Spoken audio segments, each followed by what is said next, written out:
Hello everyone. आज world cancer day है 4 फरवरी।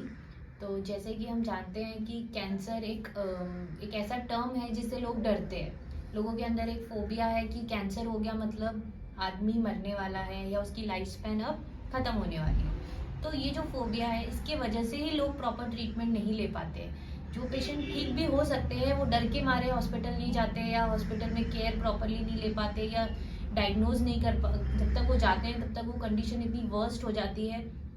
कि वो आउट ऑफ कंट्रोल चली जाती है। तो हमारे वर्ल्ड में ये कैंसर डे इसलिए बनाया गया है ताकि हम लोग इस दिन कैंसर के ऊपर कुछ बता सकें, कुछ अवेयर कर सकें, अपनी नॉलेज आपसे शेयर कर सकें। तो फ्लेक्सो जॉइंट फिजियोथेरेपी से मैं डॉक्टर सुष्मिता शर्मा आपको आज कैंसर डे के बारे में कुछ छोटी सी इंफॉर्मेशन देना चाहती हूँ ताकि आप ये और भी आगे तक फॉरवर्ड करें और इसकी जानकारी से आपको फ़ायदा हो।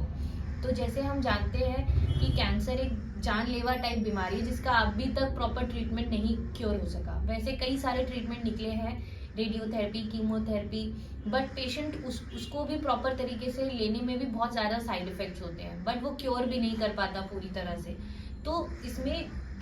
हम एज अ फिजियोथेरेपिस्ट हमारा रोल ये है, हमारा भी कैंसर पेशेंट्स को ट्रीट करने का एक मेजर रोल होता है। कैंसर पेशेंट टीम जो होती है उसमें सब कोर मेंबर्स में फिजियोथेरेपिस्ट भी आते हैं जिनका रोल हर स्टेज वाले पेशेंट में रहता है। जैसे कि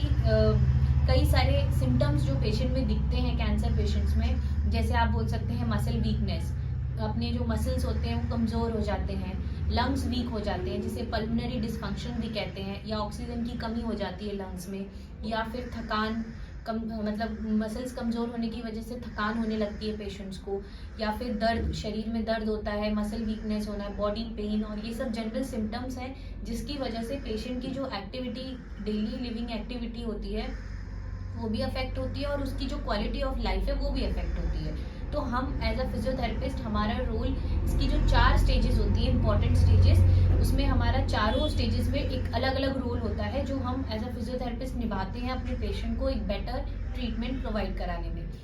तो पहली स्टेज है इसकी प्रिवेंटिव स्टेज। जब पेशेंट को नहीं, मतलब just symptoms and science starting हुए थे, स्क्रीनिंग स्टेजेस में होता है, तब हमको पेशेंट को प्रॉपर एजुकेशन देना, पेशेंट को इसके बारे में अवेयर करना, इसके सिम्टम साइन की जनरल अवेयरनेस देते रहना ताकि patient regular time to time उसका स्क्रीनिंग टेस्ट आजकल अवेलेबल है हर मेडिकल हॉस्पिटल्स में, तो वो जाके वो करवा सके और अपने आप को डिटेक्ट कर सके। अगर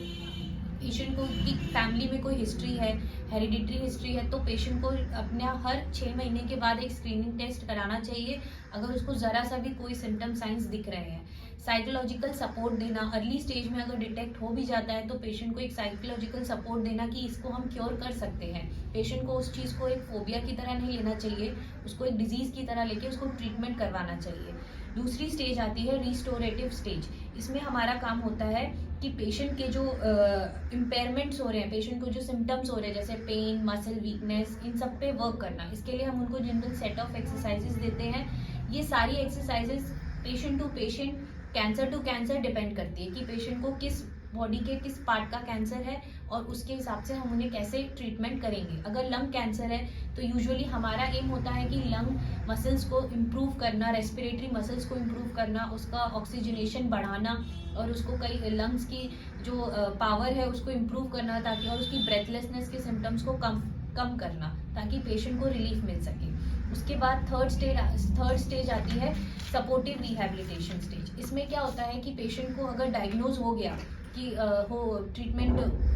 उसको कैंसर है सर्टेन टाइप ऑफ, उसके बाद उसका ट्रीटमेंट चल रहा है, जैसे कीमो चल रहा है या कुछ भी, जो भी उसका पर्टिकुलर फर्दर जो डॉक्टर ने डिसाइड किया है, तो उसके बाद हमारा रोल उसमें ये रहेगा कि पेशेंट की जो एक्टिविटीज़ लिमिटेड हो गई है, जैसे कीमो के बाद पेशेंट की बॉडी इतनी वीक हो जाती है वो खुद से अपनी एक्टिविटीज़ नहीं कर पाता, जिसे हम लोग ADLs भी कहते हैं। तो एक्टिविटीज़ जो उसकी लिमिट हुई है जैसे personal care, personal hygiene, clothing, आप ट्रांसफ़र एक्टिविटीज़, पेशेंट को बेड से चेयर पे मूव करना, ये सब पेशेंट खुद से खुद कर सके, इसके लिए हम उसको particular set of exercises prescribe करते हैं। और एक चीज़ होती है पार्टिसिपेशन रिस्ट्रिक्शन, PR जिसे बोलते हैं, ये भी एक बहुत इंपॉर्टेंट पार्ट होता है।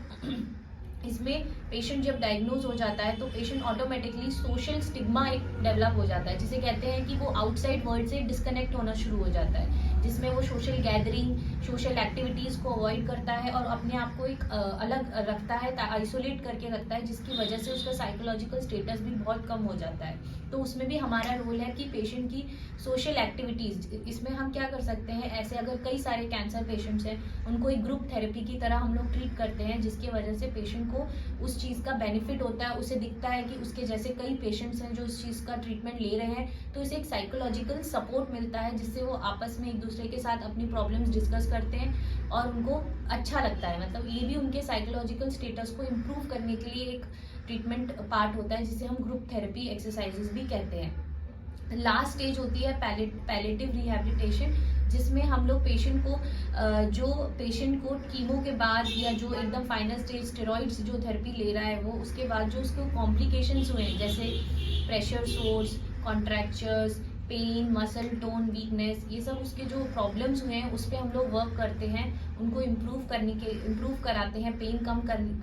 कम कराने के लिए उसको ट्रीटमेंट देते हैं और उसको कई सारे मसल्स की ऐसी जनरल बॉडी एक्सरसाइजेस करवाते हैं, उसकी फिजिकल एक्टिविटीज़ को बढ़ाते हैं, ताकि अगर जैसे कोई पीडियाट्रिक बच्चा है, कोई जिसे कैंसर है, तो हम उसको काफ़ी सारी स्पोर्ट किड्स एक्टिविटी या गेम्स में इन्वॉल्व करते हैं, ताकि उसका साइकोलॉजिकल स्टेटस अच्छा रहे और उसकी एक्सरसाइजेस भी हो सके। It depends according to the patient's condition. अगर ओल्ड एज पेशेंट है तो उसे वॉकिंग वगैरह या ऐसे कई ग्रुप सेशंस, योगा सेशंस, इन सब में इन्वॉल्व होने के लिए हम लोग बोलते हैं, ताकि उसका मेंटल स्टेटस भी मेंटेन रहे और वो फिजिकल एक्टिविटी भी कर सके। तो ऐसे हमारा role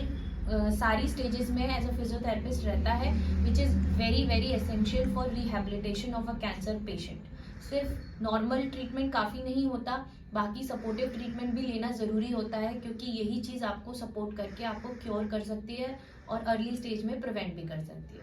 thank you so much. और अगर कैंसर पेशेंट्स कोई हैं और जिन और एक्सरसाइजेस के बारे में पता करना है तो आप हमसे कांटेक्ट कर सकते हैं, flexo joint physiotherapy clinic Allahabad, और आपको डिटेल्स नीचे हम शेयर कर देंगे। Thank you.